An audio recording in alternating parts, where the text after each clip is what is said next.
Coming up on 60 Minutes, the crime that shocked the world. She's become a hero and an inspiration. For 10 years, Gisele Pelicot was drugged and abused by her own husband. How did your father get away with it for so long? He was a master. And 70 of his accomplices. I really hate him. But is this just the beginning of the depravity? It's just straight out of a film.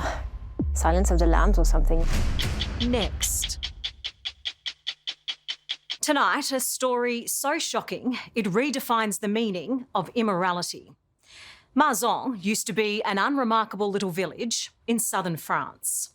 Today, it's better described as a place of evil because it's now known that among its residents lived a monster. Dominique Pelicot pretended he was a loving family man, when in fact, he was a sexual deviant. His victim was his unsuspecting wife, Jazelle, who he repeatedly, secretly drugged and then raped. That's horrific enough. But then Pelicot also recruited more than 70 other men to join him. It was criminal depravity that went on for almost 10 years before it was discovered. Gisele Pelicot suffered terribly, but as you'll see, there was no way this torture was going to ruin her. And a warning, this story is confronting.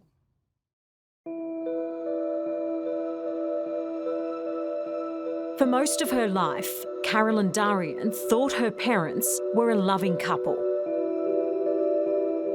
But 4 years ago, she learnt the devastating truth. Her father, Dominique Pelicot, is one of the most depraved rapists in history.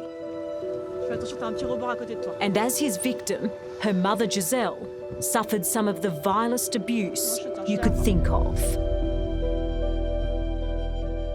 How can you imagine that your father can be one of the worst sexual criminals in France or even across the world? My mother lived a nightmare. What happened to Jazelle is incomprehensible. How could one man be so evil and nobody around him have any clue? I think he's a real liar and he can manipulate anyone. Not only did Dominique Pelicot drug and rape his wife, he used the internet to recruit more than 70 other men to have their way with her unconscious body. Even worse, he recorded the horrific attacks on camera. It's like he's dead to me. How hard is it to say those words? Now I would say it comes naturally. I thought I knew my dad. And I realized that he's a stranger. I was raised by someone who I do not know. You have to move forward. Tonight, Carolyn wants the world to know her family's story. This is a message of hope. How her mother turned so much pain into power and became a global icon by exposing her father's sickening abuse. When you are a child of both, the perpetrator and the victim, it's a really difficult legacy. Do you hate him? A lot. A lot. I really hate him. For everything that he's done. To my mother, but also to me, and how many other women.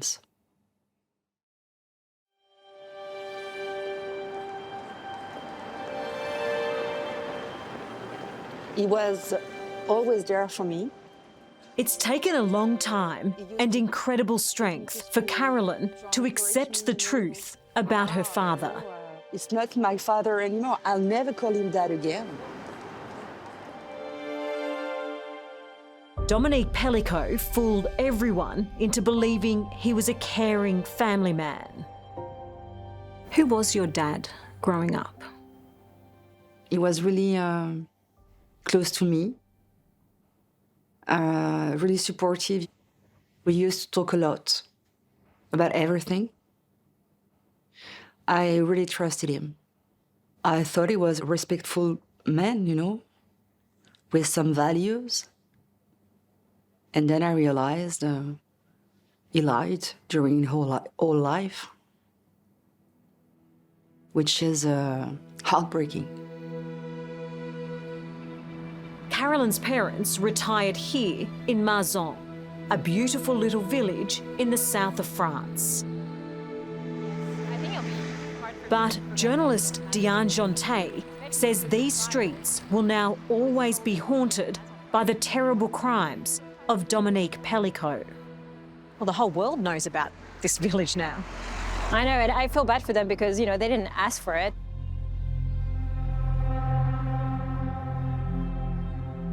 By day, it's a peaceful pocket of countryside. But by night, it became a creepy and perverted place where Dominique Pelicot drugged his wife so he could live out his sick sexual fantasies. I'm looking for a pervert accomplice to abuse my sleeping wife. The father and grandfather had a disturbing online profile.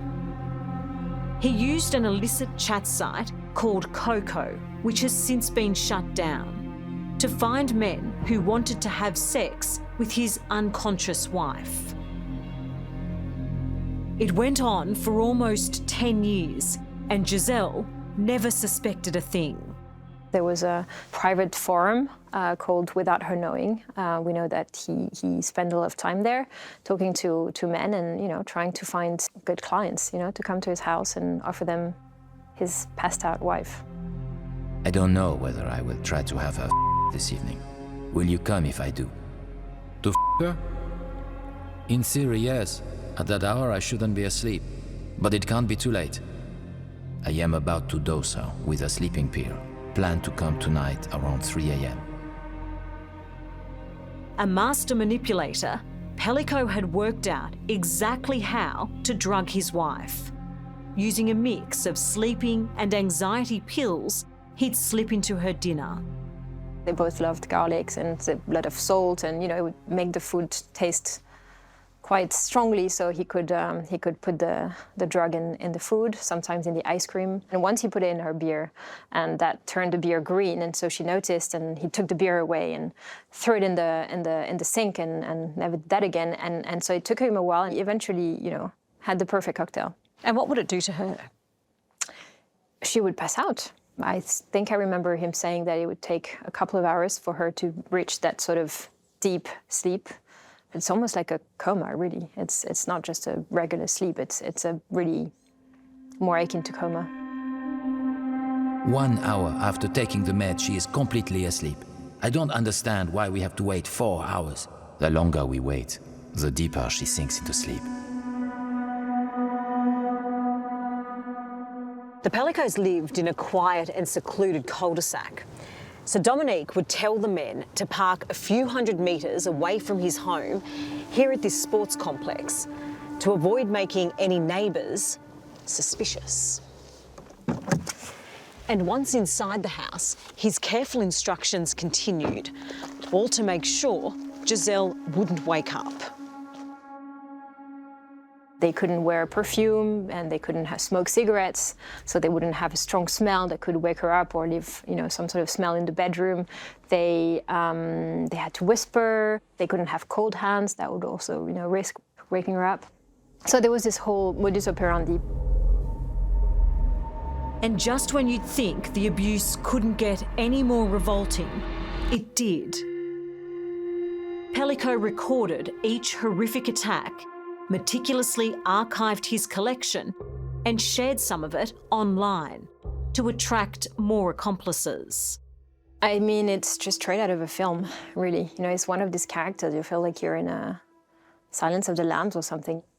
All the photos and videos were organized into separate files. Each person had its own file, but the master file was called abuse. You've seen those pictures. Can you describe them? It's hard to describe with proper words, but they would do anything you can imagine. Oral penetration, because she was so heavily sedated, she would, gag, almost choke, because she couldn't breathe. She doesn't move, she snores, you can hear the snoring. And, these things happen to her, and she's just not moving.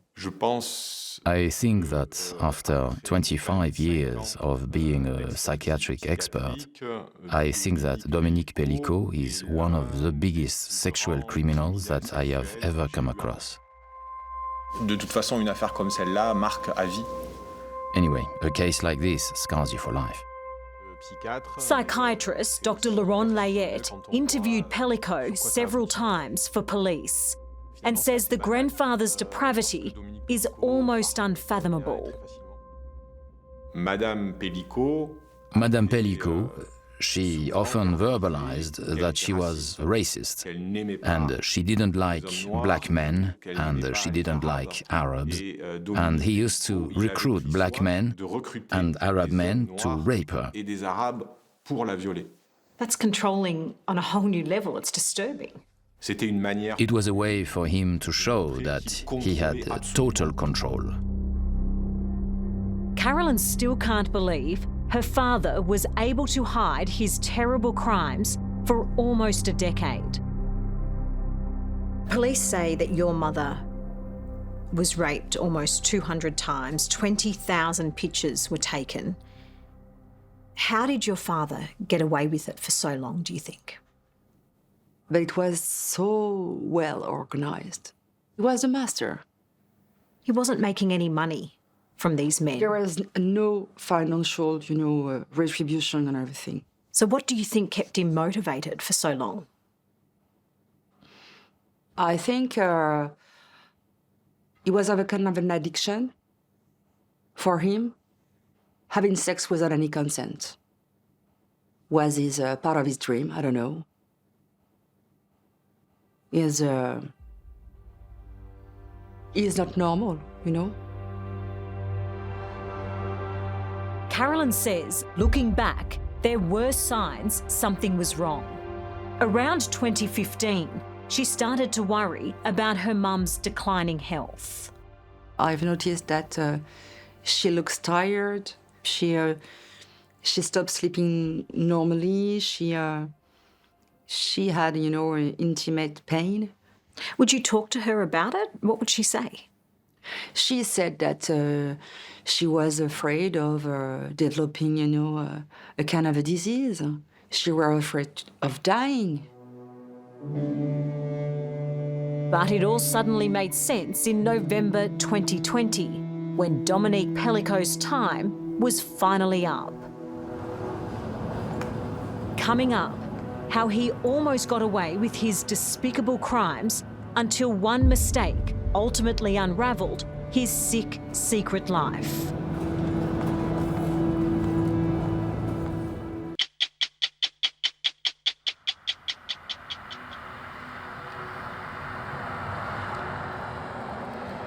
It's a really nice part of France. It's a beautiful scenic drive on the way to Mazan in the south of France. But you can't help feeling uneasy, knowing these are the same roads dozens of rapists drove down to take part in horrific sex crimes at the home of Dominique Pelicot. It's eerie, isn't it? That normal everyday men, they would have been, driving along this road and you'd have no idea. I know, and that's why it's so tragic. It's the most disturbing story journalist Diane Jonté has ever covered. Pelicot repeatedly drugged and raped his wife Jazelle and invited more than 70 men he met online to have sex with her while she was unconscious. And creepiest of all is that almost all of Jazelle's abusers lived less than an hour from her home. I don't think there's anything specific about this part of France or this part of the world or this specific town. I think this would have happened anywhere. Dominique Pelicot would have gone. Pelicot got away with his sickening crimes for almost 10 years. But his time was finally up in late 2020. Remarkably, it wasn't the abuse of his wife that first drew the attention of police. Instead, he was busted targeting women at the local supermarket. He got caught upskirting women, and he had hidden a little phone camera in his bag, and he was filming their crotch and their underwear. And he did this once, twice, 3 times, 4 times. Another shopper captured the moment Dominique Pelicot's secret life starts to unravel.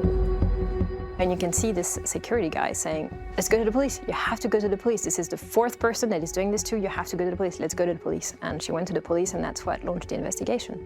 And if that 4th victim had never have gone to police, this case would never have been blown open. No. If that security agent had not insisted, we would have never found out.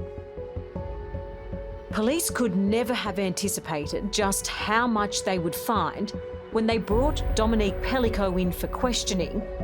Forensic psychiatrist Dr. Laurent Layette was there. Did he appear nervous or, any sign that his time was up? Not particularly nervous, but more uncomfortable, because it was kind of a little bit shameful. Was there any diagnosis? Everything that he was saying was what a normal grandfather would say.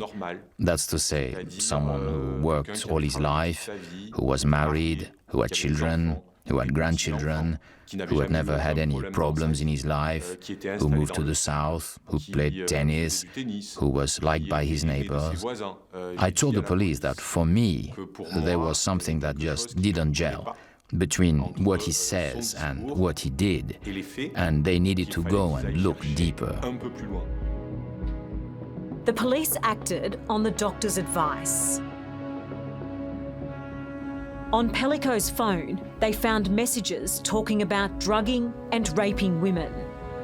But they needed time to build their case, so released him. Pelicot went home and confessed to his wife he'd been caught upskirting. But still, Jazelle had no idea she was in fact his #1 victim. She basically told him that she was forgiving him, but that he had to apologize to this woman, and that if he ever did that again, she would leave him. Little did she know. Little did she know, yeah. The initial investigation before they arrested him lasted 2 months, which, some people said was, Giselle inclusive, was like, why did you not tell me for 2 months that this was going on? Like, she was abused during that time. He didn't stop. He got caught, and he didn't stop. When police eventually called Pelicot back to the station in November 2020, they told him to bring his wife. They wake up, they have breakfast together, everything's normal, nothing unusual. And they get to the police station, and Dominique Pelicot is taken to a room upstairs on the 2nd floor, and she looks at him going up the stairs, and she doesn't know it then, but it's the last time she's going to see her husband. Nothing could have prepared Jazelle for what police were about to tell her.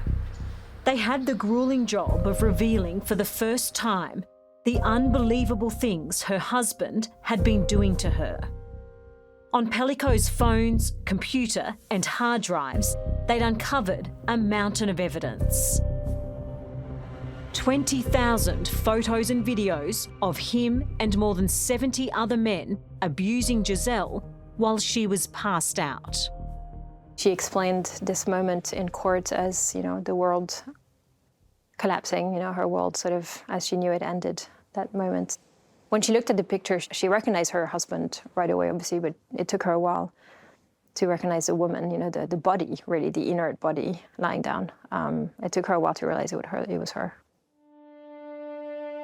The Pelicot's daughter, Carolyn, will never forget the devastating phone call from her mother. At this moment of my life, I wanted to die. What do you say? I cried.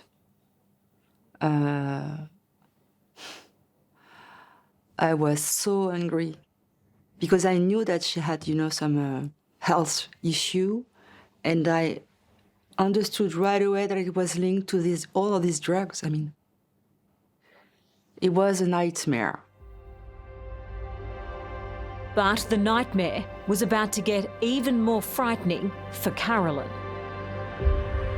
When police were combing through her father's files, they made another disturbing discovery. Jazelle wasn't the only woman Pelicot photographed. There were also pictures of Carolyn. I was shown that photographs, at the police station. I'm almost naked and I wear some pants, a white pant, which is not mine. So I guess, I'm not guessing, I know that I was drugged, and probably even worse. Do you think your dad raped you? I'm sure. It's not a question to me. There's no doubt. I don't sleep like that. I know myself. There's no way someone can enter into my bedroom for, taking those pictures if I'm not drugged. For all her conviction, Carolyn knows she lacks proof. Police didn't find any recordings of her dad physically abusing her. I'm not recognized as a victim, and it's so difficult to cope with that reality. I know my mom is recognized as a victim, but I don't have the answer. I never get the answer. And it's not just Carolyn still seeking answers. Her father also planted hidden cameras in the bathroom, secretly recording his son's wives as they undressed and showered. The family home should be everyone's safe place.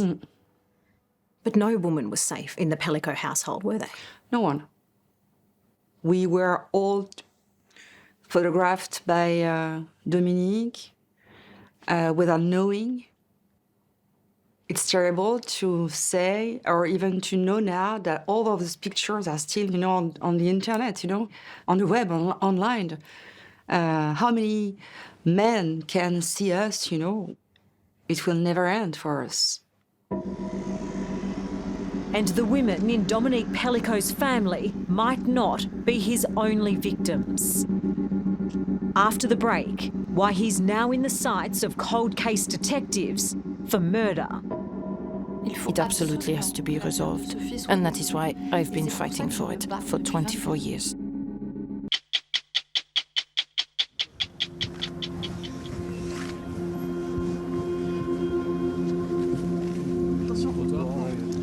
The thought of sharing your personal torture with the world would terrify most people. But fear didn't stop Gisele Pelicot.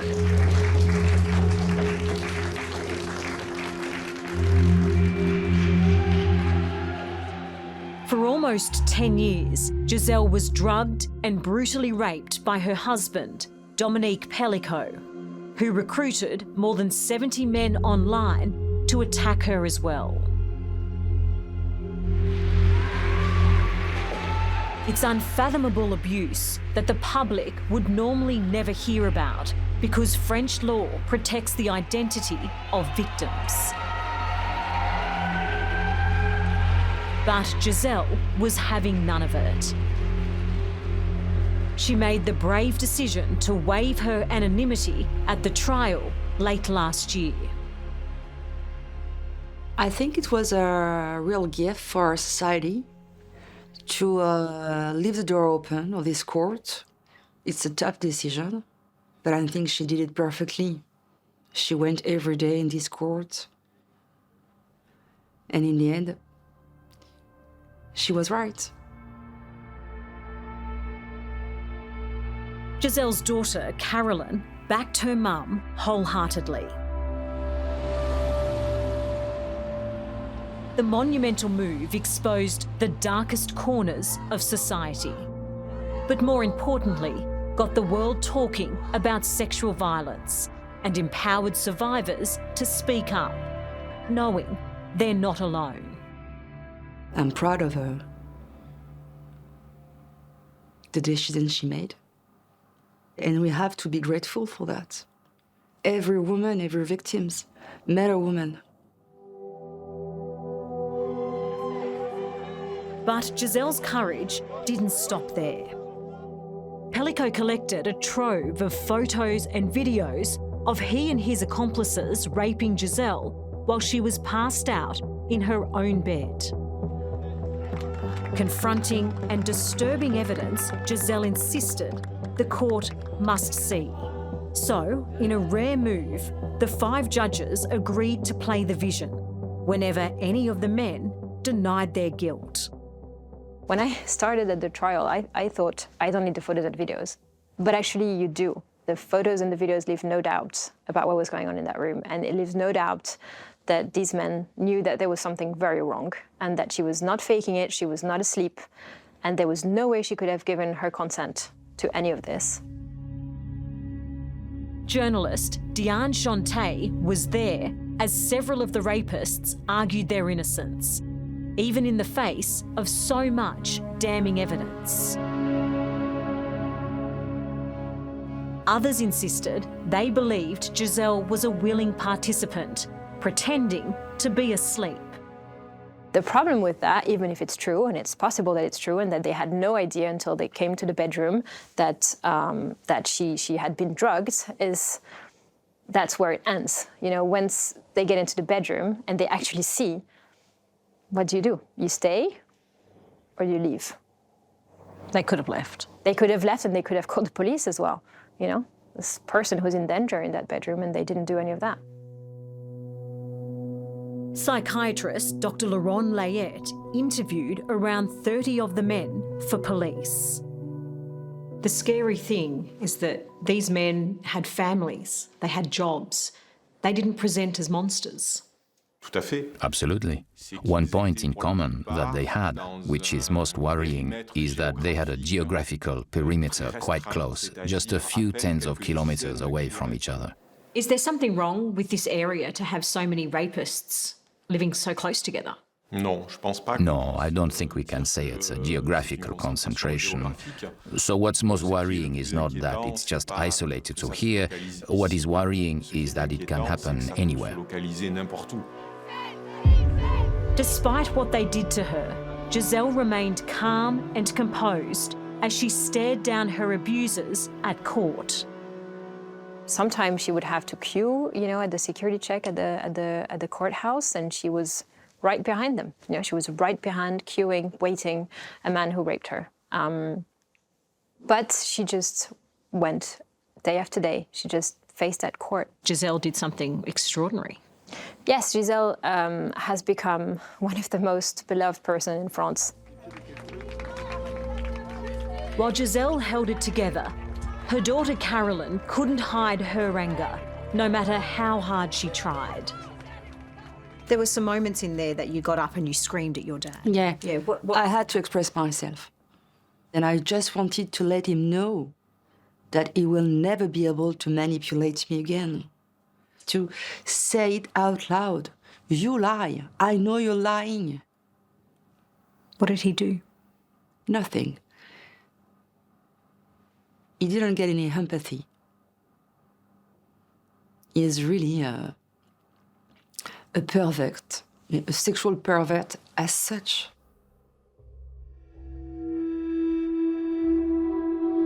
While Pelicot was being prosecuted for the horrific abuse of his wife, police became suspicious she wasn't the only woman he'd hurt. They believe his evil ways actually started decades before he first attacked Giselle. Detectives in Paris are now investigating him for the attempted rape of a young real estate agent inside an apartment in 1999. We'll call her Marion. Marion was violently hit around the face and on her upper body. Marion was gagged, so she couldn't express herself, she couldn't scream, and she was strangled. Florence Rolt is Marion's lawyer. She says DNA, believed to be the attackers, was found at the apartment back in 1999, but police couldn't identify it. The case remained unsolved until a breakthrough in 2022, when police were investigating Dominique Pelicot for the abuse of his wife.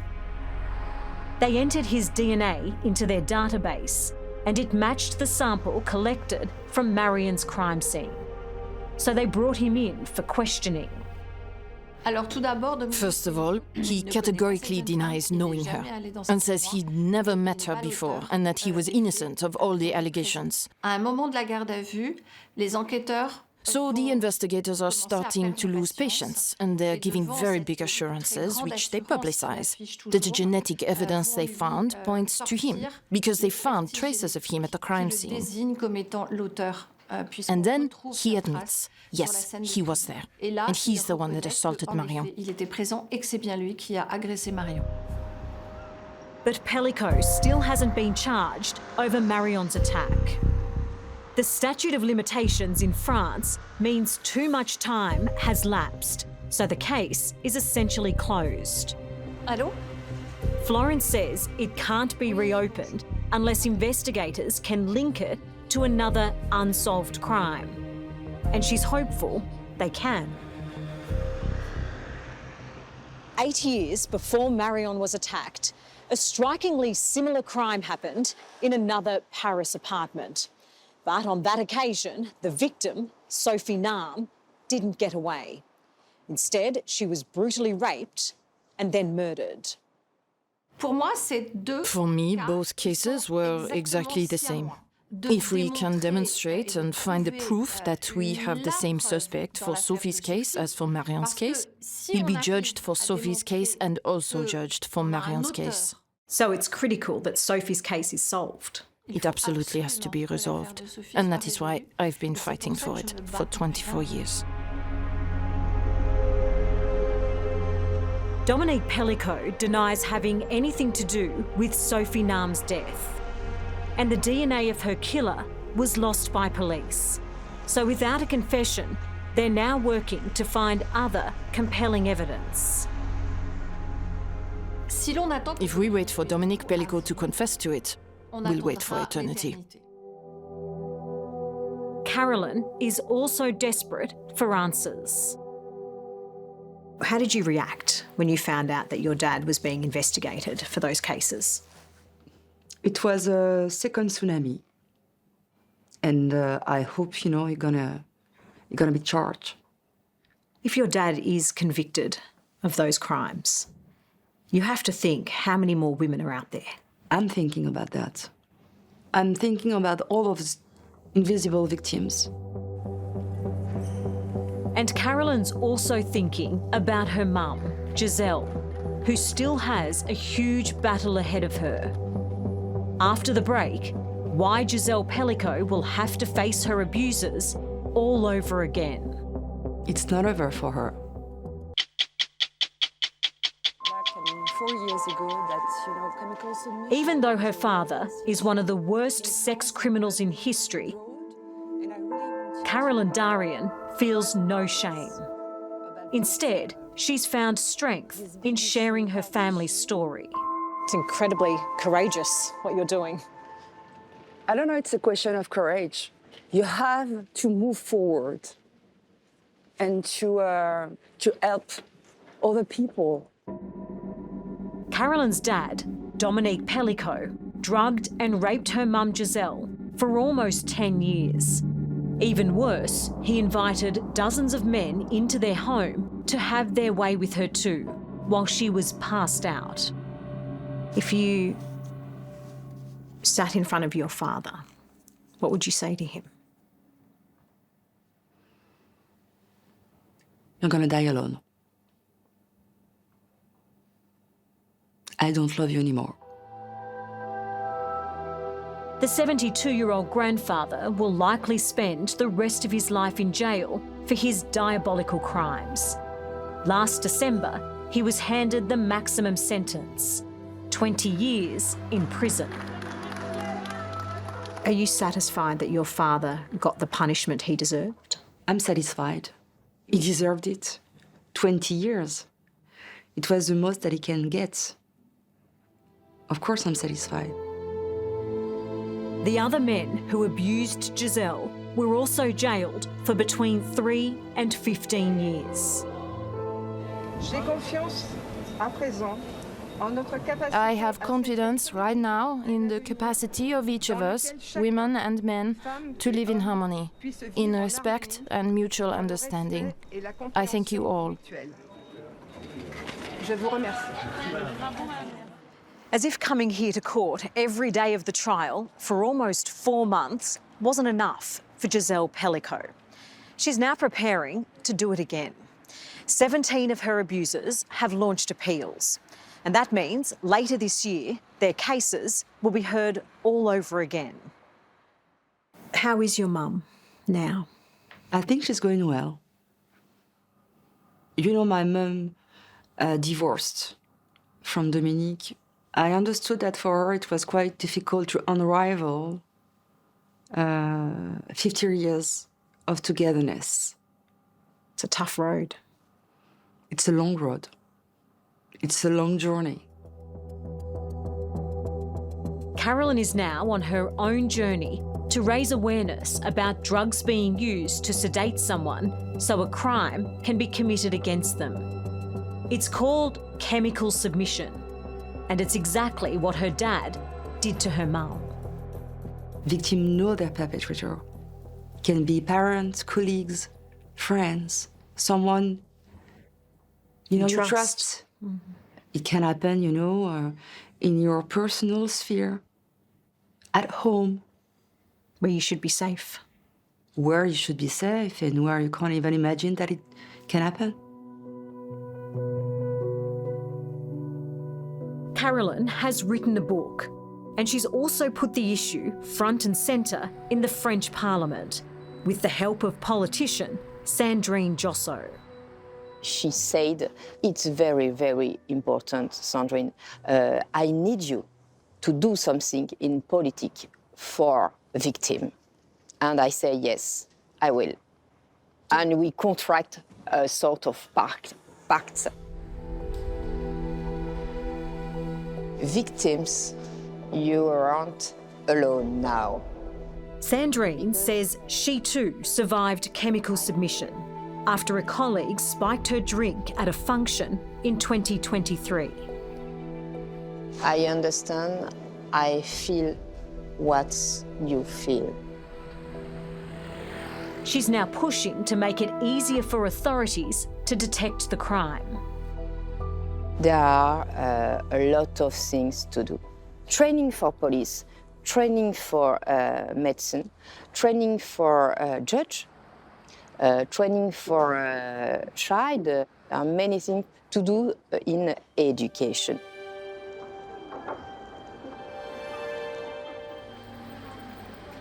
But after all of it, you're not only the daughter of the perpetrator, but you're also the daughter of the victim. I don't know what is the worst, because my mom became an icon, but my father is a criminal. Carolyn calls it a crushing double burden, but one she's slowly learning to live with. I'm not sad anymore. I don't even know if I'm still angry, but I'm more determined. What will give you some peace in your heart? Helping other people. I think it's now part of my life mission. This gives me a lot of peace and satisfaction. Hello, I'm Dimity Clancey. Thanks for watching 60 Minutes Australia. Subscribe to our channel now for brand new stories and exclusive clips every week. And don't miss out on our extra minute segments and full episodes of 60 Minutes on 9now.com.au and the 9Now app.